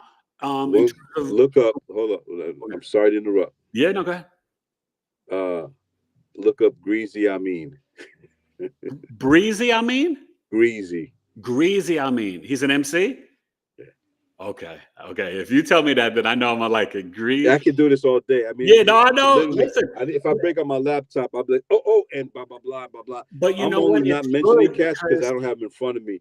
It's good because I'm out of the mix. I'm not plugged in anymore. Yeah. And so those radio shows I mentioned will give you that. Will open that portal to you. And I mentioned Greasy specifically because Greasy's funny, man. He's wild, man. He's everywhere. And he's really, really dope. He's really about the culture. And I know people, and I don't say this as a diss. Yeah. I'm sure people haven't heard of him. You know what I'm saying? People have heard of a lot of dope people. You know what I'm saying? But no, Greasy, I mean Greezy. I mean, my boy Greasy. It's Greasy. Yeah, Greasy. For sheezy, my kneesy Greasy. I mean, yo, and for real, and I'm not singling him out as it. There's a litany of MCs, bro. Like it don't stop. They don't stop. And that's why I would say that, like, if people really, you do your work, like if you search, there's a lot of people you see still it's shining. It's like politics. Like you can't really be a fan of, you can't really know what you're talking about in politics unless you do the research. Exactly. Unless you sacrifice your time and do the research. You can talk broadly, but then you're just talking broadly. You're talking about what you see right in front of you. Yeah. But just like in everything, you do your research on hip hop. You got to really dig in the crates. You got to dig. Dig in the crate. So tell everybody what you're doing now, because I think it's very interesting, and this goes exactly with your Aquarius North node in the 6th house, which is your work, service, daily routine. Hopefully your ankles, shins, and calves are okay because it's health and sicknesses there too. You taking good care of the Achilles tendons, Fred? The knees are like, yo. Yeah, I know the knees be screaming. The knees, yo, The my only knees thing are I can recommend screaming. is every once, you don't do it too much, a cortisone shot, and you got to keep doing squats. Since I've been doing squats every day, it doesn't have to be crazy heavy weights, but even just doing squats every day, honestly, the knees feel super strong now. I'm gonna have to do something. Yeah, man. Yeah, man. I'll take that One advice. cortisone shot, and then you get the squats, you'll be good as new. But yeah, so Aquarius North Node in the 6th house, and tell everybody, because you're working with the company, and explain what it is and what you're doing. We build net zero carbon homes, modular homes, and we deliver on site. And so these aren't trailers; these are actually full homes. I work for a company called Reframe Systems. And I'm basically a builder, and I do some acoustical consulting in terms of how we're building a house, how we quiet the factory, etc. But our concept is basically to prototype these homes for robots to eventually build them to get to net zero carbon, and the automation process has to be part of that for us to achieve the net zero, and for us to even scale and to produce enough homes. And right now in Massachusetts, there's a affordable home crisis, and so we're trying to help fill that gap by producing as many homes as possible that we can, that are not only just shelter, but they're of quality. They're a place where you can live. They're also passive. They're basically passive homes. When I say passive homes, that means we're not pulling from the electrical grid. We're pulling everything from solar panels. Oh, And they have an ERV system that cleans the air. So basically, the air inside the home, for the home to be efficient, has to be airtight. yeah. But if it's airtight and you're breathing in your own oxygen and carbon, you know what I'm saying, you're gonna pass out. And so they have an air exchange that basically recycles the air all day, and it's basically fresh air throughout the home, constantly. And so it's an airtight system that basically gives you quality of life that's it's good, man. It's a quiet home. It's quiet from the outside. It's passive, so it's great on the environment. And we need more of these for us to be able to afford, right? And so one way they're doing pricing it this out. They're pricing this out. BlackRock and Vanguard and Station, they're blocking it out. Exactly. So the more we can build, the quicker we could build them, the cheaper we could sell them.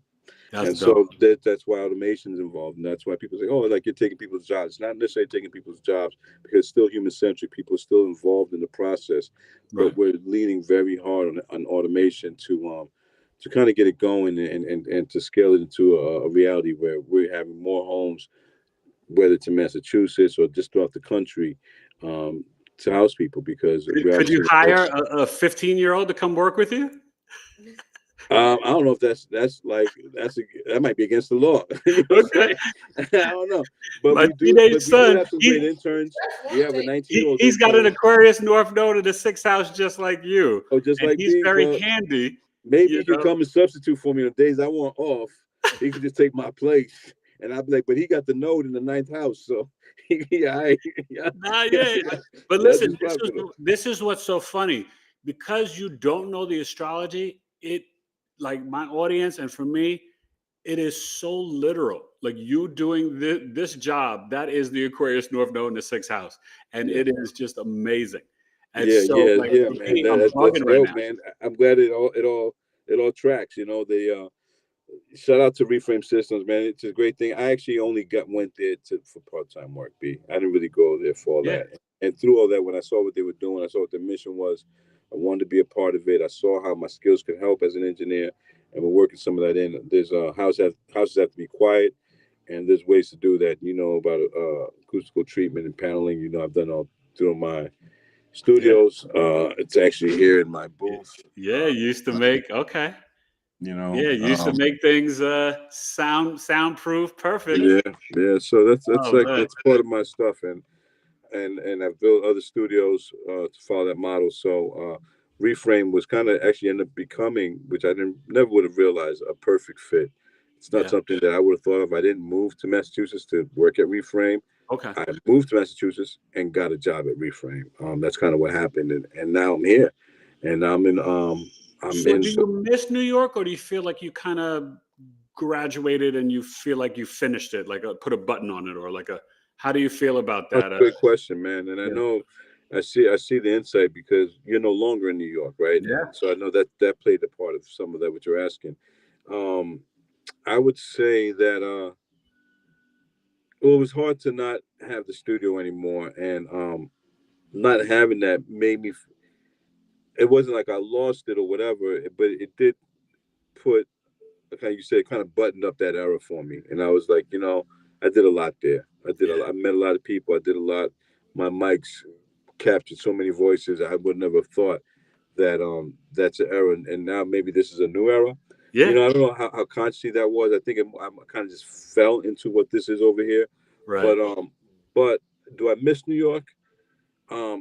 I don't think at first. I think at first, like I said, I was going through some things, and having to go to 42nd Street, I didn't want to do it. I was like, didn't seem special to me. It became one of the most special nights in my life.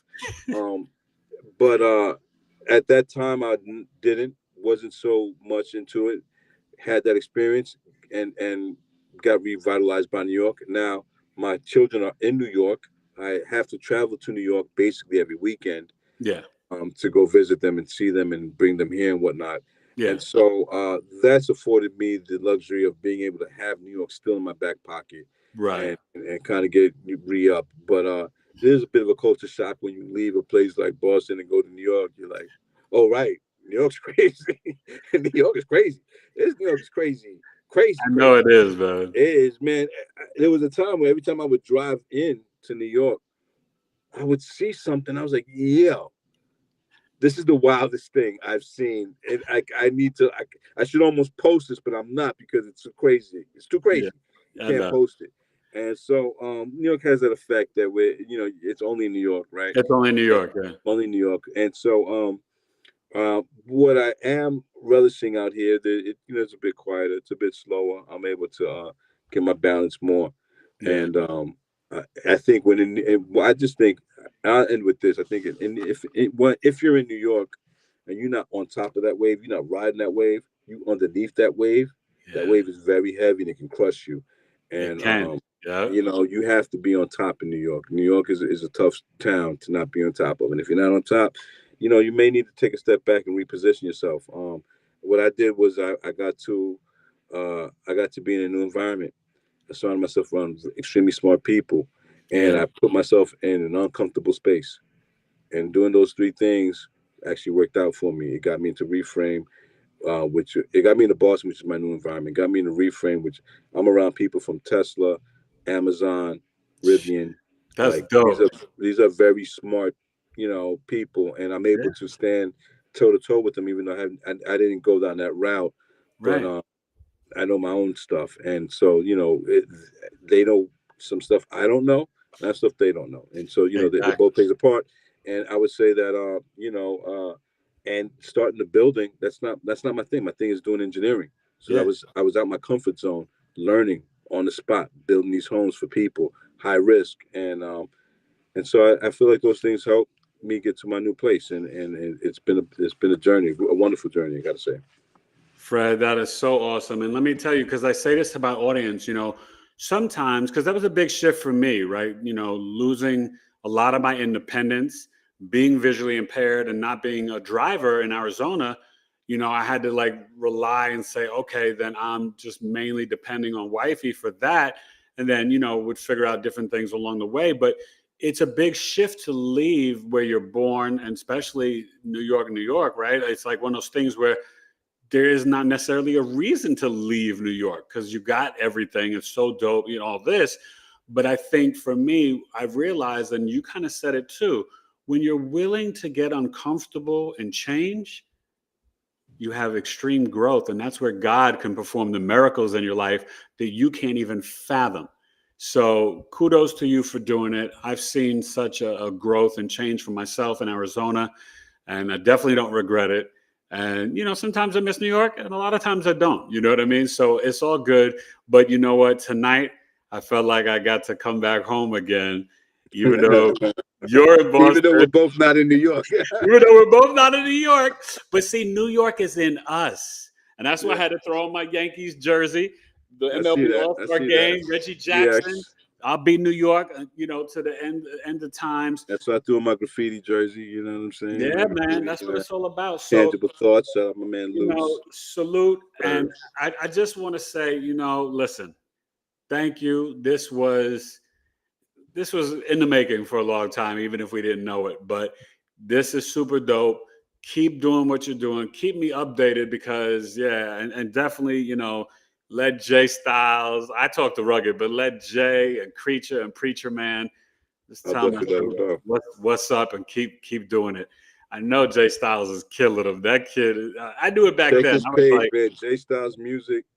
Look it up, and I will. he's about to do a show right now with Ultramagnetic. That's bananas to me. That kid is. I would say this. I would Yeah. say this on the flyer, and I don't know what's going on because I'm a little out the loop being here in Boston. The flyer says Ultramagnetic featuring Cool Keith. Okay. I don't know what that's about. Yeah. Okay. Yeah. That's interesting. Okay, but the last couple of comments. There's just more Okay, comments yeah. and so forth, but I want Especially from somebody new. Okay. Yes, Go ahead. I just wanted to say something real quick. Talk louder. I just wanted to say something real quick in terms of your engineering background, sound engineering, and now you kind of quote unquote pivoted and getting into this whole thing of making building and the environment Net zero and homes, all of that is just so amazing to me because I literally was talking to my 24-year-old yesterday about him getting back into his engineering and how he could use that. And here you are showing how you're that sound engineering, which I was just talking to him specifically about sound engineering yesterday, and how you kind of bringing it back to this quote unquote adult world job of building houses in the future, but yet its foundation is in hip hop, which is just so amazing. Yeah. Being able to be an acoustical consultant for them and and advise them on how sound works, to these other engineers is a blessing. It only came through my experience as being a sound engineer and having a studio and building studios. Because I built studios, I didn't realize, and when I say built, I designed them.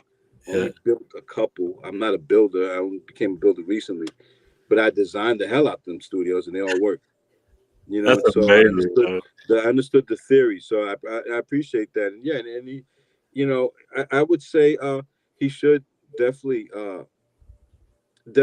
encourage them to study engineering concepts and to learn the language and to learn what it is and whatever it a lot of it relates, right? So mechanical engineering, sound engineering, a lot of that stuff kind of relates. It may not be direct, but there's some transfer. And so the more language he can absorb, the more concepts he can absorb, the more theory, the better. It can only help. Yeah. Only help. Yeah, I'm gonna tell him to watch this. Yeah, well, I'm gonna send it to him. He came to the studio. You met Elijah. Yeah, so it's dope. Yeah, he was. That was that little 8-year-old boy that was in your studio. Oh man, he's 24 years now. ago. It's all a blur. It's all a blur. I know, man. Well, Fred, listen, man, we could talk for about 10 years, man. This was an honor and a pleasure. And thank you, man. Even though you're not an astrology guy, you are walking and dancing in your chart, which is the map of your life and the remembrance of your soul. And well, can I ask you? Do you do this? Do y'all do the what's going on with this? The hand. You can't see my hands. Oh, you mean the palm and like? Yeah, you can't. No, I'm not no palm reader. This ain't the palm reader. Nah. That's my ignorance. This this is was connected. this it is was like real deal stuff. Now, listen, I know that the palm read ain't real. No, it is real. Some people can see some amazing stuff, and I'm not knocking palm readers or any spiritual modality. But astrology and numerology, these go back to the mystery schools in ancient Kemet and Alexandria. And I don't know if you've ever heard this famous quote from Jamie Dimon, the head of JP Morgan Chase. Quote, he said, astrology is the language of billionaires. Only millionaires don't use it. Oh, snap. Yeah, man. So that's Well, what you there need you to know. go. My millionaire ass.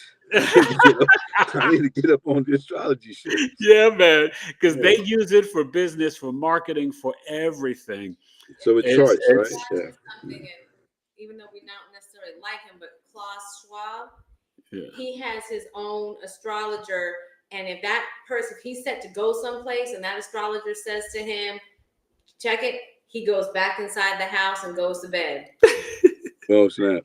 Yeah, that's Dr. Evil. Hey, you know, I mean, true, but No. he definitely knows when to take those good meetings. Nah. But all the presidents have used it. It's wild, man. I mean, I'll tell you, like, just, you know, in terms of stuff that we used to talk about, you know, I won't get too controversial on YouTube, but just even in looking at the birth charts of the four horsemen, JFK, RFK, X, and King, you can see that in the birth charts who and how they were taken out by the, you know, by the gov. Oh Yes, snap. so it's wild, man. It'll blow your mind. It's real deal. It's real deal. Well, man, I appreciate this. It has been great talking, man, and we gotta connect man. soon for real. Well, thank you, my brother. And this has been great.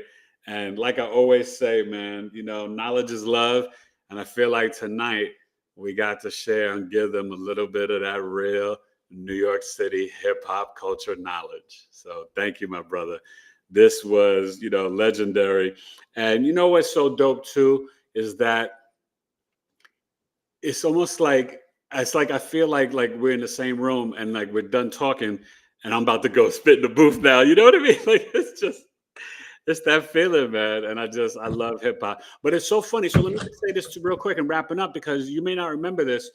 A few years back, I got a message really literally from God. And this is way before the pandemic. I think it was 2018, 2019. I don't remember the exact date. But I told you, I said, you know, Fred, I got to do one more album. I got one more in me, right? I did HipHop Forever, True Speaker. And I remember telling you the title and you designed the cover for me and everything. And the title of the album was God Told Me to Tell You.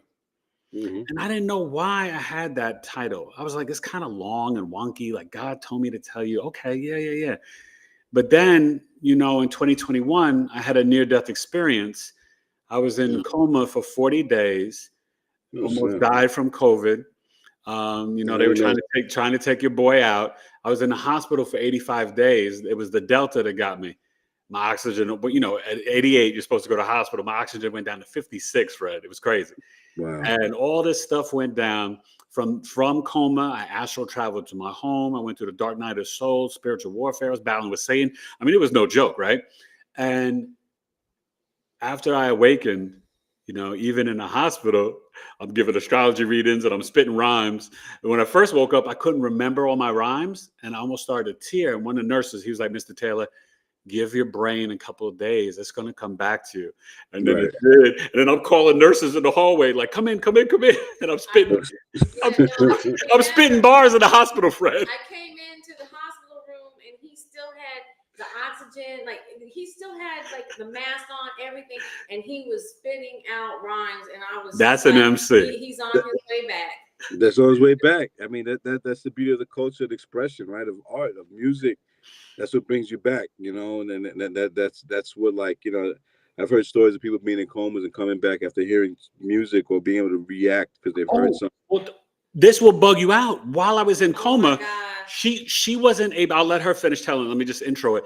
She was not. I fell into a coma. I went in the hospital August 29th, fell into a coma September 6th. All of his organs were failing. Everything failed. He was failing. I got a call from a doctor who was literally out of breath, couldn't breathe, and he's like, "We'll get back to you. Death is imminent. We'll let you know. We'll call you. Your husband's organs are failing. We'll call you back in an hour." Click. And he clicked and hung up on me. It was just that fast. 11 o'clock night, September 6th. She got that call, Fred. Right. And then she couldn't come see me till September 20th. Because they wouldn't let me in because of the COVID. So through FaceTime. Even though we had all had it. So, I mean, I was So from the 6th to the 20th, they had you on failed organs. You about to go. And y'all FaceTiming each other? Yeah. No. I'm in coma. You're in coma state. So she's facing FaceTime in the hospital so her and the kids could just see me. But listen to this. Okay. So they had him he was asleep. And I was talking to him through the iPad and I would invite the kids in. And I said, I'm gonna play some hip hop for him. So at the time, Nas had just done that joint with Lauryn Hill. Nobody. And Yeah. I was like, let's play that. And at first I'm playing like different things. I said, put on the new one, and I put it on that. She's playing like De La Tribe, Boogie Down Production. Yeah. In his coma. I'm in coma. Rocking, and he starts rocking, and then all of a sudden, all the machines begin going on. I'm dancing in coma, bopping my head. The doctors come running, and they're like, wait, stop, he's getting too hyped up, stop. And I'm like going, oh my God, did I just kill my husband? Like, did Nas and Lauren kill your husband? It wasn't you. And yo, so, but right, that's yeah, but they said to me, they go, no, they said, we don't want you to do that all the time, but this tells us that he's in there somewhere. And so, but they said, but please don't play any more of that for a while. But can you imagine? I'm hearing the hip hop, I'm in coma, and I start dancing, Fred. I wonder if something about that, because if she played De La, she played Tribe, she played things that you knew. I did play De La. I was playing all the old school, Right. And I hear, and I wonder if, since you knew it, it was already there, but then you heard something that was brand new. Yeah, and you tuned in to those words because you never heard them before, and now you tuned in. Like, what's going on? It's like hearing a brand new song. And there's an energy about hearing something for the first time. And I wonder if that trumped or whatever was putting you in a coma and that got you going, right? That's a really good point. I never thought about that. Yeah. But you know what? But that had just come out. That had just come out, and I'd heard it like a couple times. But yeah, he was swaying and he was kind of moving, but it was that song specifically that sent you into. Well, I love Lauryn Hill's still gonna be always her, Latifah, MC Light, my favorite female MCs, and Nasir Jones, Nas. But that song, Nobody, and that was the first time Lauryn came back with like real bars for a while. Yeah. And that track was crazy to me. Yeah. So that's it was dope, man. That makes sense. Anyway, Fred, as I like to call you, right? See, people don't know. I always give somebody their own name, right? So Fred Ones, you guys, I always call them Fred Wizzy, right? Fred Wizzy. So the ones and twos, cut the scratch, and Fred Wizzy. And this has been an honor and a pleasure. Thank you for joining us on Knowledge is Love, episode 226. And y'all go check out FredOnes.com. Follow him on IG. And IG is the Fred Ones TME, correct? Fred Ones TME. I love it. Yeah, FredOnes TME. Yeah, and I'll be sending you some short clips if you want. You could post them, all over social media from the episode. I wanted to post now when we started I had a problem linking on with the Safari, and then I had an issue when I wanted to share. It was asking too many questions. And I was like, I can't. I need to go live. That's all right. I'm gonna send you the show anyway. I'm gonna send you the whole show and then the Opus clips with the short clips. So we'll have dope moments. You talking about hip hop history, and you could definitely share it, man. So thank you, my brother. Always, man. Appreciate you. All right, everybody. Peace. See you, and you'll see the next show on Friday with Missy's Mysteries. And this has been Knowledge is Love 226 with my hip hop producer, Fred Ones. He complete BigEAstrology.